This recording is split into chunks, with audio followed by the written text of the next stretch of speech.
आज 22वें रूस भारत शिखर सम्मेलन में पीएम शामिल होंगे। विस्तार से जानकारी दे रहे हैं हमारे सहयोगी उमाशंकर सिंह। पीएम मोदी के रूस दौरे का आज दूसरा दिन है। आज का दिन भारी व्यस्तता का दिन है। पीएम मोदी स्थानीय समय के हिसाब से 9 बजे रूस में रहने वाले भारतीय समुदाय को संबोधित करेंगे। यहाँ हजारों की तादाद में भारतीय रहते हैं और भारतीय समुदाय का जो ये संबोधन है वो भारतीय समय के हिसाब से 11:30 बजे होगा, क्योंकि मॉस्को का जो समय है वो भारत से 2.5 घंटे पीछे है। और इस संबोधन के बाद प्रधानमंत्री जो हैं वो टॉम्ब ऑफ अननोन सोल्जर्स पर जाएंगे, वहाँ पे श्रद्धांजलि अर्पित करेंगे। ये क्रेमलिन परिसर में ही है, जो द्वितीय विश्व युद्ध के दौरान मारे गए रूसी सैनिकों की याद में बनाया गया है।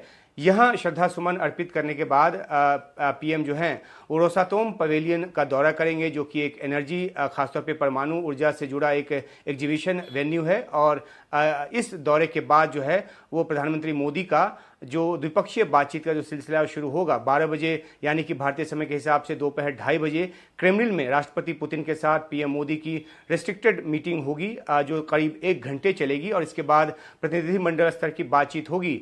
5 बजे के आसपास दस्तावेजों का आदान प्रदान होगा। जो भी सहमतियां समझौते होंगे, जो एमओयू साइन होंगे, उसे औपचारिक तौर पर जो है एक दूसरे को दिया जाएगा। और इसके बाद जो विदेश सचिव हैं भारत के, वो प्रेस ब्रीफिंग करेंगे। और इसके साथ ही पीएम का जो दौरा है रूस का खत्म हो जाएगा, वो ऑस्ट्रिया के लिए निकल जाएंगे।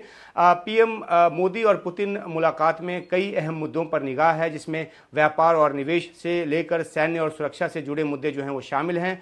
भारत और रूस के बीच जो है वो $65 बिलियन का व्यापार है, लेकिन इसमें भारत का जो हिस्सा है वो $4 बिलियन का ही है। $61 बिलियन का जो हिस्सा है वो रूस का है। तो एक तरह से व्यापारिक असंतुलन है, और इसे कैसे संतुलित किया जाए, संतुलन कैसे पैदा किया जाए, ये एक अहम मुद्दा है। और इसको लेकर भी ढांचागत तरीके से क्या कुछ किया जा सकता है, इस पर बात होगी। रूस भारत में निवेश बढ़ाए, इसकी भी कोशिश होगी। भारत की ऊर्जा संबंधी जरूरत जो है वो अधिक है। रूस से भारत जो है बड़े पैमाने पर तेल ले रहा है। परमाणु ऊर्जा की दिशा में भी रूस के साथ सहयोग जो है लगातार चल रहा है। निगाह इस बात पर भी है कि क्या लो पावर जनरेशन वाले जो हैं छोटे परमाणु संयंत्रों को लेकर रूस से कोई सहमति, कोई समझौता होता है इस दौरे के दौरान। और अगर होता है तो एक बड़ी बात होगी। सैन्य सहयोग के क्षेत्र में S-400 जो है उसकी सप्लाई, Su-300 MKI और T-90 टैंक्स के उत्पादन को लेकर भी भारत और रूस के बीच बातचीत और सहयोग की जो प्रक्रिया है लगातार चल रही। तो निगाह इस बात पर भी है कि इस मामले में आगे क्या होता है।